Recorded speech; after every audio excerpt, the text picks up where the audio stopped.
שלום, אנחנו בערוץ טוב, אפשר לצפות בנו באתר שלנו, בפייסבוק, ביוטיוב, להצטרף לטוויטר, לקבוצת הוואטסאפ השקטה. נמצא איתנו היום המזרחן, דוקטור אדי כהן. שלום אדי. שלום, שלום. אנחנו מיד מדברים, אבל נצא לחסות קצרה. הקורס הדיגיטלי ריפוי תזונתי למחלות נפוצות עם הנטורופט אליהו שכטר. לרכישת הקורס לחצו כאן מתחת לנגן. אנחנו חוזרים אליך, דוקטור אדי כהן. אנחנו מדברים היום על הרומן המעורר ספק בעיניי, עד כמה אהבה שם תמימה וגדולה, איראן וסעודיה. בוא תגיד רגע איזו מילה, אתה קונה את כל האחווה הזאת? תראי, מדובר בפגישה ראשונה ללא מתווך סיני. לפני כמה חודשים התבשרנו שהסינים, המתווך הסיני, בחסות סינית, הגיעו האיראני והסעודים להסכם לנרמל את היחסים ביניהם, וקבעו פגישה לפני יומיים או שלושה ביום שבת, להיפגש בטהרן. כלומר, משלחת סעודית בראשות שר החוץ הסעודי הגיעה למפגש עם שר החוץ האיראני. הכל התנהל בצורה מופתית. הגיעו, נכנסו לאולם והתחילו השיחות. פתאום 2 דקות אחרי תחילת השיחות, אחד מהמשלחת הסעודית דרש להחליף את מיקום המפגש. הוא לא רצה להישאר באולם שמדברים עם האיראנים. מדוע? כי מה שהיה תלוי שם על הקיר, וזה העניין. בדיוק. כן.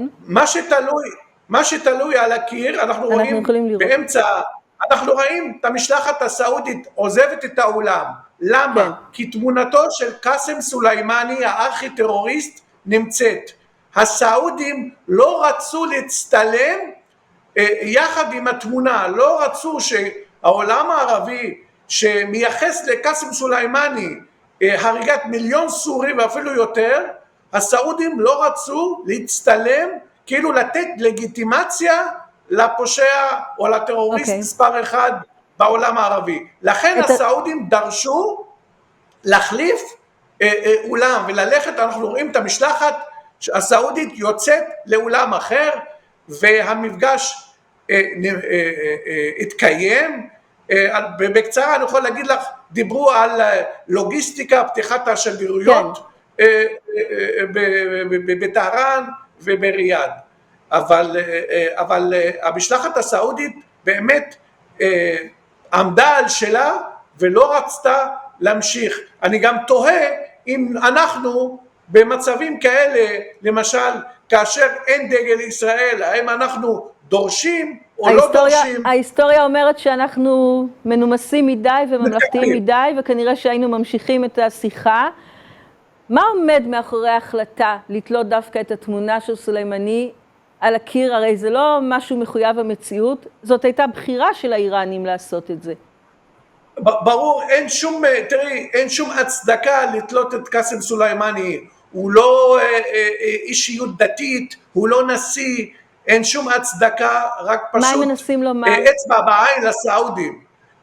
ממש כדי להרגיז את הסעודים וכדי לקבל לגיטימציה מהסעודים. כלומר, הנה הסעודים כאן, הנה קאסם סוליימני כאן. זה סוג של פסיכולוגיה תת מודע, לפגוש את הסעודים ולראות למעלה את קאסם סוליימני. זה סוג של תעמולה סמויה, אם את רוצה לומר. הוא חוסל, עד כמה שאני זוכרת, על ידי כוחות ארצות הברית, אם אני לא טועה. נכון. מה זה? לפני 3 שנים. יש פה איזו אמירה גם לגבי ארצות הברית? הרי יש איזו מורכבות שלהם עם היחסים. סעודיה שקצת מאבדת את ביידן, ואולי מהפחד הזה קצת מתקרבת לאיראן, כי היא חוששת למעמד שלה. יש איזו אמירה בהקשר הזה שארצות הברית היא זו שחיסלה אותו? תראי, שבוע אחרי החיסול ראינו את התמונות של סוליימני בכל איראן, עשו לו עשרות פסלים. כמובן, אני לא חושב שזה לארצות הברית, אלא לעם האיראני. כלומר, הנה הסמל שלכם הוא גיבור והוא לא טרוריסט. זה יותר לעם מאשר לאמריקאים. עכשיו, אם אנחנו כבר מדברים על המורכבות הזו, איפה אנחנו עומדים בתוך הסיפור הזה? סעודיה מתקרבת לאיראן, היו לנו חלומות שנראו כמעט ברי השגה לגבי נורמליזציה עם סעודיה. לאט לאט אני חושבת שזה קצת הולך ומתרחק. איפה זה עומד עכשיו? קודם כל, באופן תיאורטי, הקשרים בין סעודיה לאיראן לא ימנעו קשרים בין ישראל וסעודיה. לדוגמה, איחוד האמירויות מנהלים קשרים מאוד חזקים גם עם איראן וגם עם מדינת ישראל. אז זה שנבין, אחד ההסכמים או התנאים שהסעודים הטילו על איראן זה שלא יתערבו במדיניות של מדינות ערב. כלומר, אם הסעודים רוצים לנרמל, האיראנים לא יכולים להגיד להם, תעשו כך. אז אני לא חושב שזה אחד הסיבות, אבל בינינו הנורמליזציה עם הסעודים, אני רואה אותה קצת יותר רחוקה. נקדיש פרק שלם בהמשך על הנושא הזה. זאת הבטחה, אני מקווה. בכיף, בשמחה. אוקיי, בעזרת השם. אז אנחנו לומדים על התקרית הזו, מנסים להבין ממנה, כל אחד ייקח מה שהוא בוחר לקחת. דוקטור אדי כהן, תודה רבה על השיחה הזו.